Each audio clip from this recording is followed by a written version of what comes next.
everyone. On today's episode of the Security Swarm podcast, we bring you another live episode that we shot at Infosecurity Europe. This one was kind of a more fun type session in that we had Martin Tanner from ADM Computing on to talk about IT and cybersecurity horror stories. Now, Martin and I went back and forth on a couple of stories and situations that we found ourselves in throughout the years and kind of some things and some strategies that we did to resolve those. So all that and more coming up on today's episode of the Security Swarm podcast.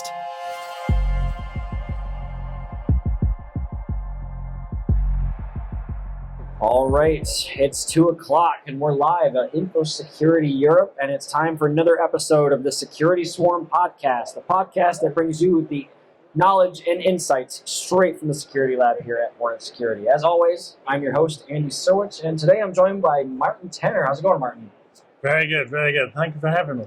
Definitely. Now, for our listeners, they've not seen you before on the show, but can you give us a quick introduction of yourself and what you do in the industry? Yeah, for sure. So I'm director for a company called ADM Computing, and effectively we look after around about 400 small to medium enterprises in the southeast of England. And we are also Hornet Security's backup reseller of the year. We picked up the award yesterday, thank you. Congrats. Yeah, thank you. My main role within ADM is looking after projects and vendor relations.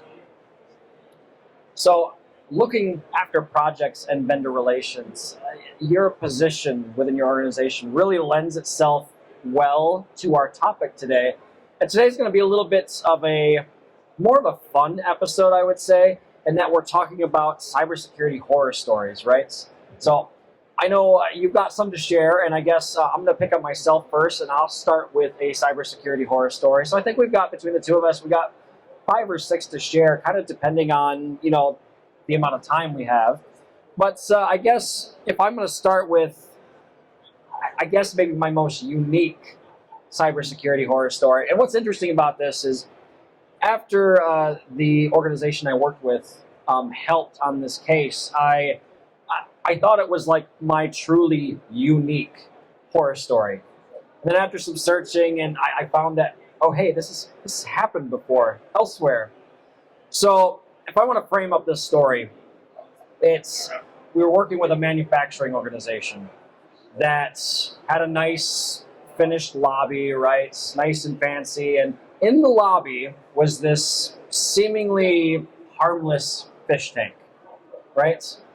Now, come to find out, this fish tank had a quote-unquote smart lighting system in it, right? So basically an IoT device with a stripped-down embedded Linux operating system. Now, come to find out, we never did figure out how the threat actor ultimately got onto the system. But they basically used this IoT device attached to the fish tank in the lobby to launch further attacks on the organization. Now, obviously they did not follow best practices. This fish tank IoT device should have been on a segmented network, right?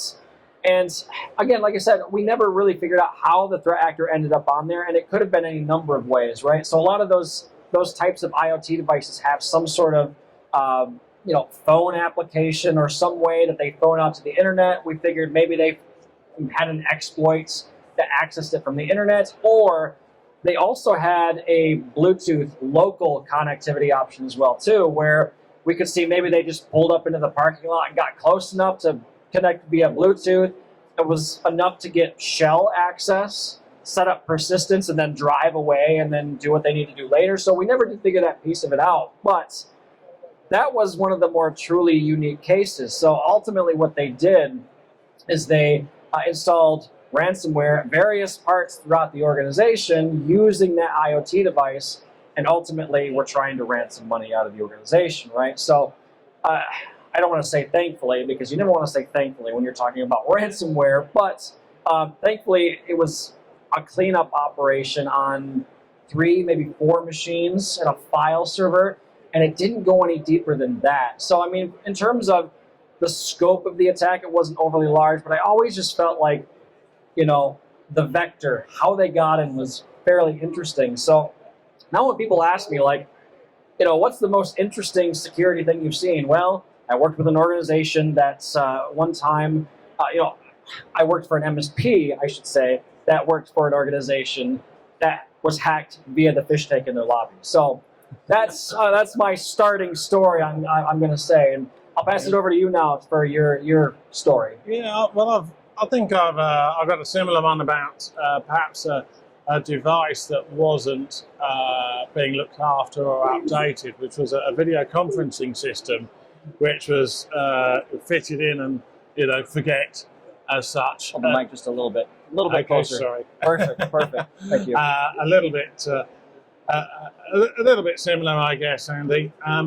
In that this particular organisation had a video conferencing system in place, and unbeknown to them, somebody was coming in the evening and overnight, and basically using the video conferencing system to dial out to a premium rate number. And in essence, it was racking up the bill. Obviously, the hacker was collecting the money from the premium rate number. And it was only because one of the directors was staying late one evening, and very late one evening, and suddenly saw the video conferencing system light up, that they realised that this was happening. And I guess what we've subsequently done. I mean, obviously there's a process in place to now regularly do firmware updates and all those sorts of things, but also we put in MFA and VLANs to effectively prevent outside access into the administrative elements of that and all other devices within the network, so CCTV and Internet of Things devices as well. So, but I suppose that's probably my most unusual and one-off example that doesn't involve a fish tank, unfortunately. Right, Andy, but it's it's still interesting though, because we have all of these, I guess I would say, different style devices on our networks, right? I mean, when you think about IT security, we think about the usual suspects, right? We put a firewall on the entry points or the cloud service, wherever we're hosting our infrastructure. We worry about our endpoints, our applications. Then you always have those one-offs, like the video conferencing system or the fish tank, or, if I keep going down the manufacturing rabbit hole, there's lots of IoT devices in a manufacturing organization, right? So you got IoT devices sometimes attached to every machine on the shop floor. So I guess the moral of the story for both of these instances is don't forget about your one-off devices, right? So when we talk about patching and management and security, you kind of have to worry about all of that stuff, right? So we're kind of carrying on with our next story here. I guess being as it's my turn again, the next story I kind of want to share that was a little bit on the, I shouldn't say a little bit, it was a lot on the interesting side. And there's a touch of drama with it as well too. So again, back in my MSP days, I was working, again, with another manufacturer. I worked with a lot of different manufacturers back in the day in my MSP times. And so this particular business was family owned from the get-go. And I never learned all of the details, but there was some bad blood between family members. And eventually part of the family split off and went and started their own competing business, doing the exact same thing. So you have two competing manufacturers working on the same sector of their given industry, right? And what initially tipped them off was the fact that oh, hey, we released, a new product. Pretty soon, something similar comes out on the other side. The other vendor, another product comes out, something very similar. So, you look at their products and almost identical. So that's the first indication that something is strange. So now they start going down the rabbit hole of insider threat. So there's something going on insider threat-wise that is causing this problem, right? So thankfully, it didn't seem to be a situation where it was deliberate insider threats. So after scanning for some, it seems simple, when we're talking about the larger scope of this story, but we were scanning for Outlook forwarding rules is what we ended up finding. So it turns out on one of the head engineer's machines, there was an Outlook forwarding rule that was forwarding basically every email he received was going out to this other organization. So it brings the question up, should engineers or should any employees to begin with be sharing sensitive proprietary information like parts files via email without encryption? Yeah, that's a big question mark, right? They should be using some sort of service that provides encryption capabilities, like us here at Hornet Security would have helped prevent this situation. Well, not prevent this particular story, but it's just best practice for those types of communications, right? But keeping an eye on those Outlook forwarding rules is also key in making sure that your proprietary information is not unknowingly flowing outside of your purview, right? So I guess that's, like I said, that's kind of one of those horror stories where, like, you don't know what's happening, and that's the scary part about that particular situation. And once you discover it, it becomes like, okay, what's the blast radius here? What has been lost? And in terms of this particular organization, it was intellectual property, right? Which there's a very real dollar amount that you can associate with that, right? So, and again, like I said, just because of the whole family split situation, kind of a little bit of family drama there too, right? So that's always one that comes to mind for me, again, when we talk about IT horror stories. So I want to hand it back to you, because I think you got another one or two here as well too, right? Yeah, and funnily enough, I've got, we've had the salesman that's left with the client list and had to prove that they've left with the client list.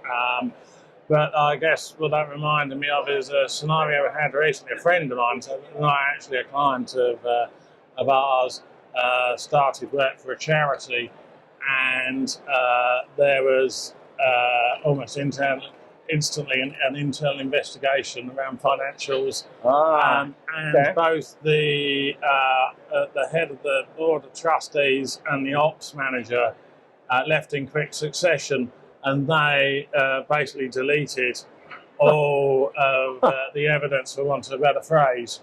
And unfortunately, they didn't have legal hold switched on in their 365 environment.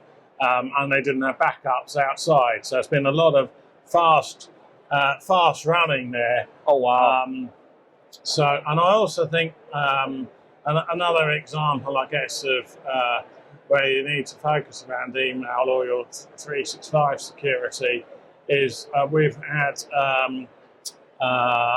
this was about a year and a half, 2 years ago. We had a school that is an independent school. And one of their I think their bursar's email got hacked, and they the hackers were able to send out the invoices from their system to the parents with different bank details on. So they effectively the parents and they caught it before too many did it, but by the same token, we're still talking plenty of thousands of pounds. Right. The parents were paying in to a false bank account of the hackers, and I guess that underlines the importance of having decent protection in front of your 365 system, but also training awareness on fake phishing emails as well, which we think was what led to the account being hacked at the client in the first place. So that's a good one. That's one that we commonly run into, at least here at Hornet Security. And those listeners of the show know that I really like to use our product set as an example when it comes to certain stories like this, right? Mm-hmm. And one of our previous guests on the show, Matt Fry, one of our pre-sales engineers here at Hornet Security, he told us a similar story where the accounts payable lady at this given business had been making payments, on the regular to this vendor every month. And pretty soon, a couple months go by, this vendor calls and says, hey, what's going on? We haven't been paid in, 3-4 months. Is everything okay? And she's like, well, what do you mean? I've been paying the invoice. And we'll come to find out she had received an email that appeared to be from the vendor, like, hey, please update your payment details. This is the new account that you need to send the money to. And same thing, it was a phishing style email where they had, tricked her into updating the payment details. And that's another situation where security awareness services would have helped resolve that particular situation, right? So that's those are the unfortunate ones that you run into once in a while, right? So, looking at our time, we've got time for probably 2 more stories. And something that you said in your previous story kind of made me think of this, where it sounded like you had a couple of people within the same organization kind of contributing to the loss of information, right? And that made me think of another case that I had worked on that I didn't even think about until right now. And again, this is back in my MSP days. There was a rather large organization we were working with at the time that had a rather small IT department. And, one of those situations where like the IT department is way undersized for the size of organization that they were servicing. Now, this particular organization had, one, I guess his title was IT director, was kind of running the show. And it was a situation where he basically told them that, hey, I need $200,000 for servers this year. And I don't know if it's I don't remember or we didn't find out, but somehow he was able to embezzle the money out of the organization based on that reason, hey, I need to buy servers. And just to make it appear that he was actually using that budget, he simply bought some LED panels and mounted them inside the server rack. And it was basically a situation like, hey, look, there's blinky lights in there. Those are the new servers, And so that was a situation where, I forget what the dollar amount is in the US, where at a certain level of corporate theft, the FBI has to get involved. And they were over that threshold. So it was a case where the FBI, the local FBI office had come in and was like, okay, we need to shut everything down so we can do forensic auditing. And we ended up having to run that business out of the owner's living room with a half rack of systems for, I think it was like 3 or 4 weeks. And that was an interesting one. Because what made me think of that is like, what do they call it when there's more than 2 or 3 people involved in some sort of crime? It's considered a conspiracy, right? And then so that's what made me think of like corporate conspiracy, and that's what led me to this particular case. So again, that was kind of one of the more interesting ones that I've run into in the past as well. Yeah, and I think it's I think you were saying there about having a small IT department. I think companies need to bear in mind, businesses, any organisation needs to bear in mind that if a disaster strikes, bearing in mind you're constantly looking to expand the time between disasters, but at some point something will happen. Right. Whether it's just right. Whether it's your network gets hacked or an application that you're using gets hacked, and it's how you're going to deal with it then, and that's part of the reason why I guess you should always have like a third-party MSP involved. So even if they're used on a minimal basis, they're there should lightning strike. We had an example back in March where an organisation that we just sold, all we've done was sold licenses to them, and we got an email or a message through on LinkedIn, of all things, saying, we've been hacked, we really need help. And one evening we were able to send up one of our senior networking engineers and one of our third line engineers up the following morning to them. They're only about an hour and a bit away.